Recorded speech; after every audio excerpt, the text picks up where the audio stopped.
Hey everybody, welcome back to channel Stu Clark. Today is the next in our backyard bird series for setup photography. I've had a ton of Steller jays visiting the yard over the last couple of weeks, so I figured it'd be a great day to get out. We've got a pile of rain coming in the forecast. We've got a decent overcast day today, so I figured it'd be a great opportunity to get out in the yard and shoot some Steller jays. Then you might ask, what the heck are we doing out here in the forest? Well, the heart of any great bird photograph is the perch. And when you're dealing with setup photography, picking that perch is a vital component to kind of just making that shot all it can be. When you've got a backyard setup, you've got the attractant, you've got the food, you've got the birds coming in, so you've got that subject coming in, you've got the perfect backdrop, you've got the distance set up.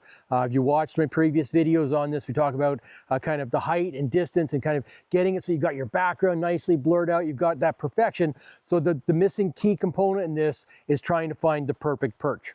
Now perches are, they're going to be very size dependent.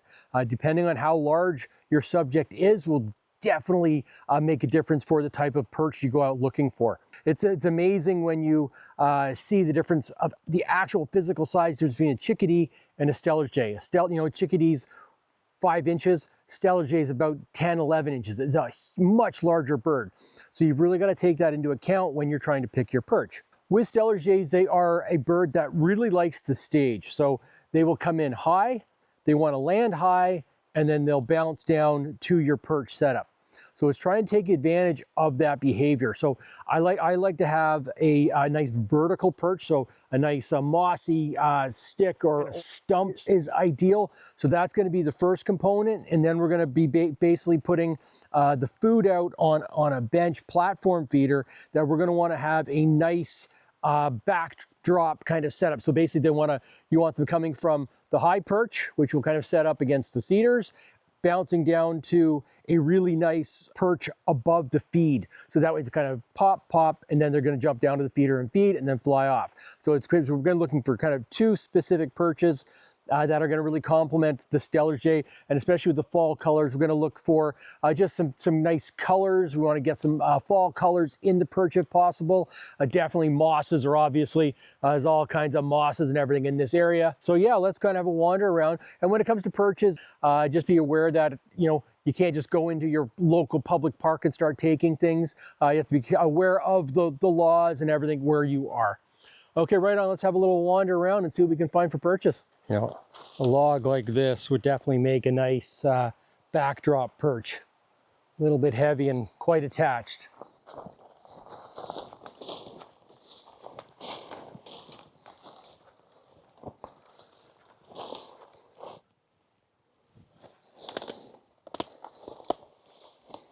These sort of mossy bark is amazing. This one's a little bit light, but that's kind of an ideal sort of thing where you got the moss right up the edge and tip there. That one's really nice. You can really dress that one up with some little mosses coming off of it. Not quite what I was looking for today, but it's definitely a contender. It's kind of a really nice mosses on that one. This is a really nice perch. You can see with all the mosses hanging down. These are beautiful.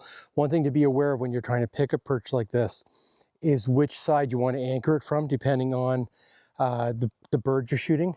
With the Steller jay, this one from my spot is actually quite nice because they do like to hop down the perch. So this is definitely a nice one, but it's quite a thin branch inside of it. So you need something a little bit thicker for them just to kind of make it so they're not shaking the whole thing. That's close. It's definitely got some nice small. This would be a really nice perch for a bit smaller birds. I think the jay's a bit big for it. You see, you really got to be particular about what you're looking for. There's definitely a certain look I'm going for today. I've got in my head at least. Whether or not we can find it is another question. Definitely a contender though. Oh, that's a really nice chickadee perch there. Ooh. Not what I'm going for today, but that's a really neat perch. Might hold on to that one. This is definitely something you want to take your time finding because this makes the shoot. So that's a really nice, so what you like, you're just a nice curve to it as well. It is quite light, so it's definitely just chickadees only.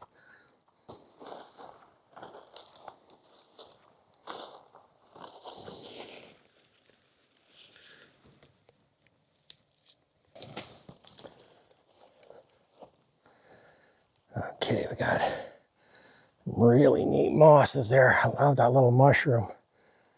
Whether or not they'll land on it is the other question. It might be a bit soft. Interesting. See, this is what I'm looking for on an upright. Just not on a whole tree. Ooh, I like that. I like that a lot. Some great starting points here. I think we've got some stuff that I can work with, and if anything I can, I'm pretty sure I've got some additional mushrooms and the like that I can add to them, kind of spice them up a bit more for shooting them in the yard. Okay, let's head home. Okay, so we're back in the yard and we've got our perches. We're going to basically work on setting them up. What we're going to do, what you're trying to do, you want to make sure that you're looking at it from your setup. So what I've got going on here, I've got the perch mounted on a pole, and we're trying to go for the backgrounds. We're looking at some of the green background there. We've got some of the maple. If I get lower in the blind, I'll get some of the maple trees in the background as well. So that's really nice. That's kind of a really nice setup here. And then we're going to be going for the low perch, and we'll put some seed down on a little platform in front of it here, and see, hopefully we can get them landing on that neat mossy log there. I also did grab some ferns that we will place as a backdrop, just to give so we can have a bit of color behind the perch as well, just to kind of show that we're shooting in the fall. Okay, it's gonna put you down and we'll do some quick setup here. Okay, so we are good to go here. We've got a nice little feed set up here. A really nice little perch up here with the mosses and some mushrooms and a bit of, making some fall colors in there. Perfect. Okay, let's get behind the camera. So one of the important things when you're getting set up in the blind is you want to make sure that you've got a really nice line of sight on your perch. So let's have a look here. So you can see here where I've got the Douglas fir on the one side and I've got some trees on the other kind of pile. So we're going to lower the setup here and take another look at it. So you can see here now, we've got all the nice green backdrop. I probably should have moved the perch to the right a little bit, but I think we can make do with that. And I might be able to get the camera a little bit further to the left just to get a little more green behind it. We've got lots of birds coming in, so let's do some shooting.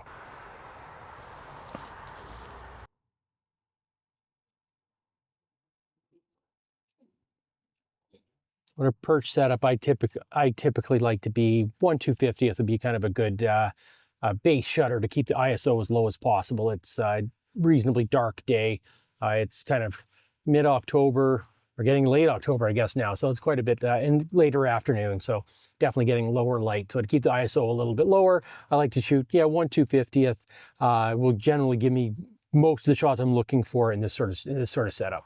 What's really nice when you pick a bark round like that is that you're dealing with a fairly flat plane, so you don't have to worry about, it's not a huge depth of field in it, where when the bird lands on the edge, you get quite a bit of the front in focus still, which is really nice.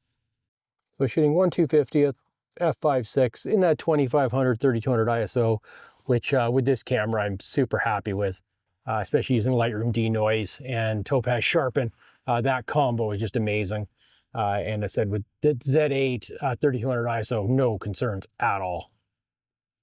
Now we just need the jays to come in. That was the target for today. Let's hope they cut back. You can see on the lower perch setup here, I might have those ferns a little bit too close for the background right now. We'll leave it for now just to see how it looks when the jays come in. It might be a bit blown out. We'll play. That's one of the really nice things with a perch setup like this is you can play with it. That's the whole, it's in your yard. It's something that you can just, I know I can move these back. The one thing I will do, I should have done, I was going to do it today, but it's a little bit late in the day by the time I got the setup going. I wanted to make sure I get the video. We've got torrential rain for the next 4 or 5 days. So I wanted to get this video put together before that happened. Steller jays do not shoot well in the rain. They're one species, they just go completely black when they get wet. They don't look good at all. So you definitely want to shoot them on a dry day. You can see what I did. I just moved the ferns back a little bit more. So then it gives a little bit more modeling in the background, makes it a little bit more out of focus. We'll see how that looks. Oh, got our raccoon family coming. One of the problems with doing the setup when the raccoons will destroy it at night. So I've got to do it during the day. I've got to set it up and shoot it. Otherwise it ends up getting, quite trashed. The problem is, when you do a bunch of changes, a lot of times the birds take a long time to come in. Like today, the jays, tons of activity until I did the change up. Now a lot of things have moved on. So you're in this, it's a tough one. You've got to set it up for the day, but then it takes a while to get the birds in. So if you're going to do it, ideally come out in the morning, do the setup, get it all ready, and then hopefully the birds will come back for we've got a spotted towhee. I hadn't seen these guys all summer long, so it's really nice to see them back. Yep, everything's starting to come in now, so we should hopefully have the jays coming in soon.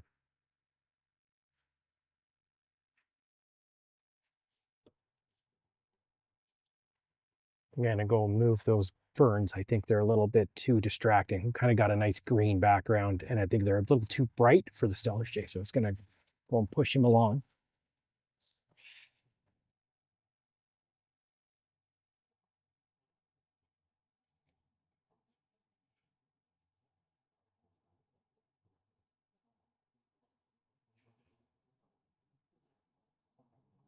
Awesome.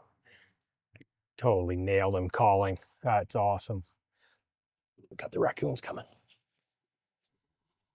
Raccoons are so cute. We have a couple families that come visit the feeders through the whole season. 2 or 3 litters got raised in our yard this year. So like I said, so the ferns, I had to move them. What happened is they were too bright, and if I got the fill flash, which I'm not using today, just for simple sake, because right now I've got a fairly even the perch color. It's the same color as the background. And the Steller jays are a very dark bird. So I'm trying to make it so that I had, like I said, I like that fall color, but it's just too bright as a kind of the whole full backdrop. It took up too much of the backdrop. So it dropped the exposure down, which then ends up where you're just ending up with the bird being quite dark. So with the jays, you kind of want to have them on a fairly dark background, even though it might push your ISO a little bit higher. Because of such a dark bird, you do need that, you want to have a fairly dark setting all around in order to kind of get the colors to pop as best as possible. Got the jay coming.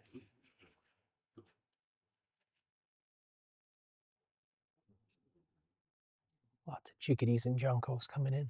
The next wave, so we had a jay came in, but he didn't stop on the feeder. This time of year, lots of natural food, so sometimes it can be tougher to get them coming in. One really important thing when you're doing setups is you don't want too many options. Ideally, I should have a smaller feeding section, depending on, I changed this up quite a bit, so. Ooh, that was nice. Ooh, that was really nice. Check this out. Just had the nuthatch just flew in.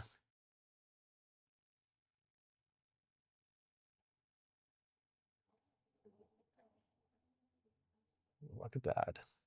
Very cool. Very cool. I think we need to put a few more leaves kind of closer. I'm going to do that right now. Okay, very nice. Just trying to brighten that up a little bit. So what I've done here is I just put some more leaves in the front, so when they land on top, you've got kind of the edge of the leaves just to really give it that fall color pop without being overwhelming to the whole shoot. So very cool. Okay, hopefully now we just need the birds. Really like that lower perch. The upper perch is okay. Not didn't find anything I really liked, but it looks good. It looks nice, but it's that lower perch is really shooting well now with those with a few of those maple leaves up against it. Looks really great. So that's it. So we're now pushing 4,000 ISO 1/320th. So we're definitely, I'll probably drop that down to 250 just to keep me in that 2,500 range. Anything up to 6,400 ISO is great. 8,000 still sharpens up really nice. The one real downside of the mossy setup right now, it's quite a thick moss, so they're not really comfortable landing on it. So it's few and far between. They want to land on the bench around it, which is unfortunate because I'm getting quite a bit of bird activity, but not landing on the perch. But so you have to really be set up on it and really be dialed for it. And you definitely want to be at 20 frames per second, as fast as shutter speed as possible, and just fire away as soon as they land on it. Just ring off as many shots as you can. So this is a great example where using the long rectangular box, you can set it right at the top edge of the perch. With this one, I might even increase it so it goes from one end to the other so that wherever the bird lands on the perch, I get the shot like that. The problem with auto area, it can sometimes pull. I had it where it was stuck on one of the leaves in front here, and then when the bird landed, it didn't necessarily jump right away because it thought it had attained focus. So having something like this where you get it right on the very edge mosses, so you kind of got your focus pre-focus there, and then wherever the bird lands on the perch, it's good to go. So what I'm going to do here, I'm going to do a quick change of that. I'm going to go to focus area mode, which is in C2. We're just going to extend that out to 17:3, hit OK. Now we've got that focus box right across the top, and that extends right to the length of the perch. So wherever the bird lands on the perch should hopefully be in focus. Apparently the rain has started, so hopefully we get another jay coming in before the rain hits hard. One thing about this time of year, they are really bad at weather forecasting. So you just kind of have to, if it looks good, go and hope. And hopefully it stays that way. That is fall on Vancouver Island. Always fun. Steller jays back. Hopefully get some good shots here. That long box is working terrific here. Utilizing a zoom lens for setups is so amazing. The distance you'd want to be for chickadees is probably half the distance you need to be for Steller jay. You're dealing with, especially because there's such a contrast in size, and that would be really the biggest variance that you're going to get typically at a feeder setup. The band-tailed pigeon would be a little bit bigger than a jay, obviously, but they're quite rare in feeder setups. So yeah, but having that zoom lens, you know, I've got the 200 to 500 from Nikon, the 180 to 600. Any of those zooms work amazing in this style of photography, just because, you know, teleconverters with a prime lens can work, but then you're really kind of set for a bird at a time, a species at a time, where the zoom, you can take advantage of the different birds coming in, zoom in and out, depending on where they are, who's at the perch right away, who's at the feeders at the moment. You can just zoom in and out and really take advantage of it. Two jays kind of moving through here now too, which is cool.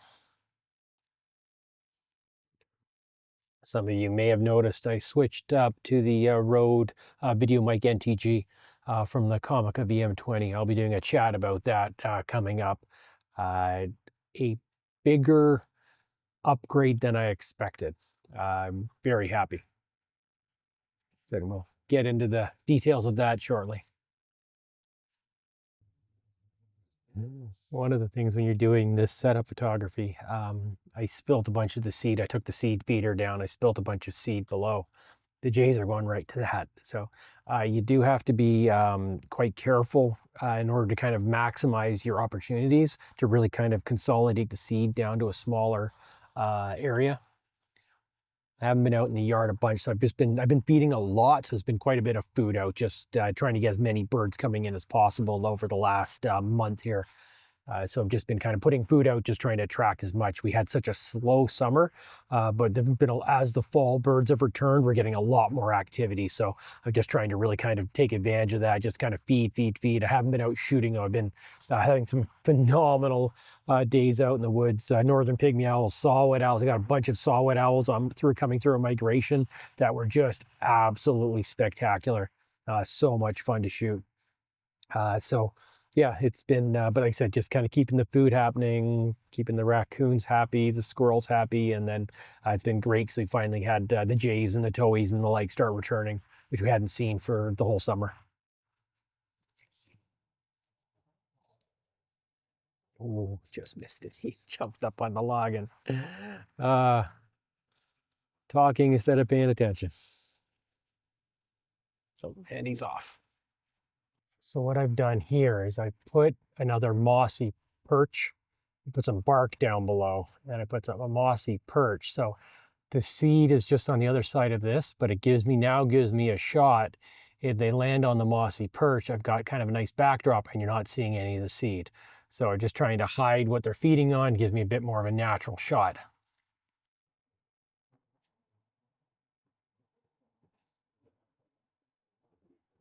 One downside of using silent mode, you might not know if your card is full. I was shooting to the SD card, was really stuttering, didn't realize.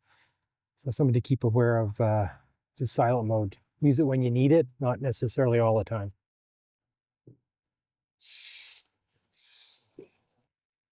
There we go. This looks fantastic. Like I said, this is with the setup. Just keep moving. If you're not happy with it, keep pushing, keep changing, add some elements, move some elements around. Really, really happy. Yeah, check these shots out. One thing to definitely do is you need to get out and manage your setup as the day progresses. Especially when you have things like bigger birds like jays coming in, wing flaps, everything gets brushed off, pushed away. So just every hour or so, go and mix it up a little bit, add some elements, move some elements. They just make sure you what ends up happening if you don't do it, you're going to get into the editing suite, you're going to get into Lightroom, you're going to have 5,000 photos that are almost identical. You're going to just the same setup, same perch, everything else.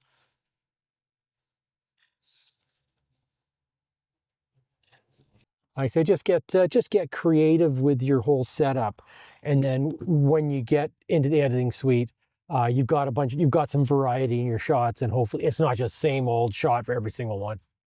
Well, awesome shoot. I got some fantastic photos today. The jays have really oh, we've got the raccoons. Never mind. Hold on a sec.